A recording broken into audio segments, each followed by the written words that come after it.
Matt Rhule believes Dylan Raiola is ready to take the next step heading into the 2025 season. So just give a brief synopsis of what you said earlier, what that means to you, because I thought you put it beautifully.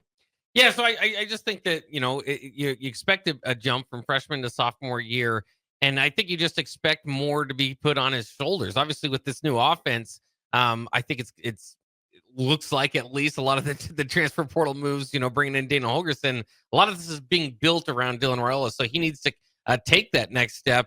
And to me, that means winning games because of Dylan Raiola, not necessarily him just being kind of a part of it. Last year, I don't know if there was a game that you would say they won that game because of Dylan Raiola.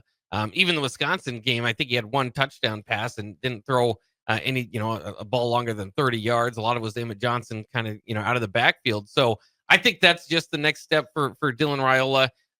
It is to kind of be more of a mainstay focus on the offense. And also, you kind of include in that thought process that the defense was the strength of the team last year. At some point, you'd like the offense to not necessarily even be the strength of the team, because I want the defense to be just as good, but to hold up their end of the bargain. I think the way you put it, win games because of Dylan Raiola, not in spite of Dylan Raiola. And I do think that gives a little bit of a connotation that he played bad last year. I don't think that's what you're saying. What you're really saying is he needs to be the guy that is the forefront of driving us to win games, more so than he was a year ago. And you mentioned it right at the top of the show, I think it was like 5 minutes in, around 11:05, 11:10 when we started the show, you said something to the effect of, he kind of took a dip, which he did. There was a point in the season where he had 9 touchdowns to 3 interceptions. He ended the season with 13 touchdowns to 11 interceptions, which means he threw 4 touchdowns and 8 interceptions after that point where he was 9-3, 3-1. Basically the last 6 games. Because I believe he was 9, and the 9 touchdowns to 3 interception ratio was right at the point where we were 5-1 going into the bye week before the Indiana massacre happened. I've long since said I put that more on Satterfield. Now, I've gone through this in the past, so I'm not going to go through this again. Satterfield's tight end coach, not the OC. But just to talk about that for a second, I thought he was incredibly poorly coached last year. I thought in-game adjustments didn't happen. I thought week-to-week adjustments, because teams were not playing, we're not defending Dylan Raiola and our offense the same the middle third of the season, the last third of the season, as they were the first 4 games of the season. In other words, they kind of figured out, let's light up this young guy, because that's what he really struggles with. And once teams, it really started the second half of the Illinois game. They started to light him up. We didn't block. We didn't protect him well. And he's a young guy. I don't know why teams were trying to light him up to begin with. That's just me, though. My God, that's all I want to do is attack people when I'm coaching or I'm playing or in a competitive situation. But why would you not do that to begin with? And then we never really adjusted to that afterwards. To your point, even when Dana came in, all right, the offense ran better. By far the best game we had was Wisconsin. But it was never really through Dylan. And I gave him grace to the point where I got criticized for it. Like, I'll say it again. He was a 19-year-old true freshman quarterback. You never know what you're going to get. And I'd have people be like, well, he was a 5-star. He was this, he was that. I understand.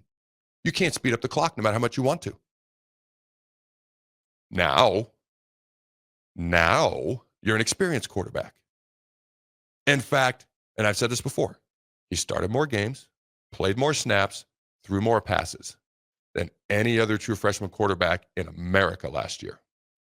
You are now that 5-star quarterback with a full year of experience. You are now that highly recruited kid with weapons around you. You are now a guy who came in with all sorts of expectations. And I've said it before, I'm cool with him going around and going to these games and being the center of attention and all that good stuff, as long as you win games. If you don't, you open the door to criticism wide open, and then some. But if that's part of the package that win the games, hey, Joe Namath walks around in these big fancy coats and he makes these bold proclamations and he goes out and he wins Super Bowl III, the biggest upset in the history of football at that point in time. Now, I'm not saying Dylan is Joe Namath. I'm not saying he's doing the same things Joe was. My point is, if you're going to be out there, that's cool. Better win some more games. And if that goes hand in hand, I love it. I got no problem with it. But it all comes back to winning games for me. So with Dylan, you phrased it very similarly to how I was going to phrase it. I'll never forget there was an individual who said, that's Dylan's team. And this dude knows football. Okay. That's Dylan's team. And this was before he'd ever taken a snap as a true freshman last year. And I couldn't believe this guy said this. I was like, he hasn't done anything. He's practiced. All he does is practice. Didn't even been here a whole year. Now that needs to be Dylan's team. When I played at Nebraska, you couldn't be a captain until you were senior. That rule's been gone for quite a while. Whether he's a captain or not, he probably will be. And I tell you what, when I talk to his teammates, Jamal Banks, Emmett Johnson, any of these guys, they love Dylan. They bring him up unprompted and say wonderful things about him. He's clearly looked at as a leader and well-liked in that locker room, which is good to hear. And then you hear, oh, who was it? Was it a strength coach? Which was the coach that said, hey, I was in there at 6 a.m. I thought I beat everyone. I looked over and Dylan's over there doing MMA stuff. Which coach was that, Nebraska coach? Was that Terry Braden? I think you're right. I don't remember for sure. So I love hearing that type of stuff. Hey, you're going to be at the high school basketball games. You're going to be at the Lincoln Stars games. You're going to be introduced and all this and that. And you're also there at 6 a.m. the next day. Freaking love it. Win some games, and I'll love it even more. So for me, it's time for Dylan Raiola to make this his offense. His offense. I'd love him to be the leader of the team, but I'm not just going to assume that the offense gets to have the automatic leader of the team. Part of that's, maybe being a defensive guy and a defensive lineman. But at least this needs to be your offense. You need to be the guy in charge, and it goes through you. These receivers were brought in to work with you. Dana Holgerson was brought in to coach you and the team. Now, not everything's just about Dylan, but the quarterback is the cog that everything goes through. That's just how it works. It's like a pitcher in baseball or a pitcher in softball or whatever the case may be. So for me, the next step is this is your offense. I don't want you sliding before the first down marker. I want you being able to slide much better time, much more effectively. And when appropriate, I want you to lower the shoulder. When appropriate, I want you to lower the shoulder. And I want you to get up and I want you to pop up. And if it's a big hit, pop up that much faster. This is football. That's what I want. That's leadership. That's how you galvanize an entire team and an entire fan base. The stuff on social media, the appearances, I don't have a problem with that. I've said that. I know people who do. I personally don't. But you want to galvanize and be a leader? Lower that shoulder on 3rd and 1. Don't slide short. Run somebody over or give your best effort to. And if somebody lays you out, the old John Elway helicopter Super Bowl tackle he had versus Green Bay when he was 37, you know what I remember from that? He hopped up and jogged right back to the huddle at the age of 30-7. That's what I want to see. And win some games. All right. Random surprising stat via @HuskGuys on Twitter. You brought up Emmett Johnson, the passes to Emmett Johnson. Emmett Johnson's 39 catches last year were the 4th most by a running back in Nebraska history. Did you know that? I didn't know that till now, yeah. Hey, I got no problem with checkdowns. My buddy Roy Halou, I watched him. He still to this day has the single game receptions record for the Commanders, the Redskins back in the day. 14 as a running back. Beck was our quarterback. All right, just check down after check down after check down after check down. But Roy Halou, still to this day, has the single game receptions record in the history of the Commanders franchise. Well, I think, too, it was 1 year after you left, but Marlon Lucky still holds the record for receptions at Nebraska in a single season. 75. That's a lot of usage. How many receivers have we had with 75 receptions? None. That's the record. Oh, you're not saying, you're saying the all-time record. The all-time record, yeah. Oh, wow. Okay. Well, I would prefer if that belonged to a receiver or at least a tight end, but okay. That's all right. All right. One other thought before we get out of here. Oh, I forgot. Dude, I completely forgot to shout out Carriker's Trivia Challenge. How did I forget that?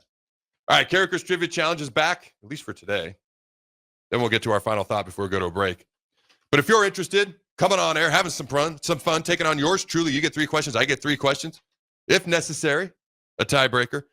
You can come on air, have some fun, beat yours truly potentially, and win a $100 gift certificate to Automotive Solutions, 2040 Southwest 5th Street here in Lincoln. Win a $100 gift certificate to Automotive Solutions, 2040 Southwest 5th Street here in Lincoln. Jake, the number never changes, but what is it? 402-464-5685. Call that number. Join us on air. Have some fun. Take on yours truly. Win a $100 gift certificate to Automotive Solutions. Give me the number one more time. 402-464-5685. All right, here's a quote that Matt Rhule had. I believe it was on Urban Meyer's podcast. And I quote, "You get to year 2, and you're really trying to master all parts of the offense. I think for us, it's him doing that while at the same time becoming dominant in the little things." Ooh, I love that. Oh, boy. His weight, I forgot that was in this quote, his weight, making sure that he's a guy that can extend plays, making sure that he's a guy that can extend plays. He says it twice, apparently, because this is a quote. Making sure that he's a guy who's nimble, making sure that he's a guy who can run, end quote. Wow. He really wants Dylan Raiola to lose some weight. He does. I had not read that quote since last week on Tuesday, because that's the last time I did a show. I forgot how many times he brought that up. That is an important thing. I look forward to watching that process unfold as well. And I know this has been talked about, and I think we even talked about it briefly, but the whole TikTok thing, stern ultimatum issued for Dylan Raiola's Nebraska future's locker room antics forced Matt Rhule to take strong action. Now, none of us really believe it was the Dylan Raiola, Emmett Johnson video that went out, even though it's been taken down since. But I think we commented on this briefly. But what were your thoughts on the whole TikTok workout, the TikTok punishment, and all that stuff? I don't know. What were your thoughts on that, Jake? No, I think it's good. Obviously, again, you don't want it to happen at the team facility. So, they did what he could to try to curb that. And that's, again, something that I think it was the other night, John Bullock was kind of talking about it with Chris Kolarovich. Great show. If you didn't go check that out, go and check out that interview.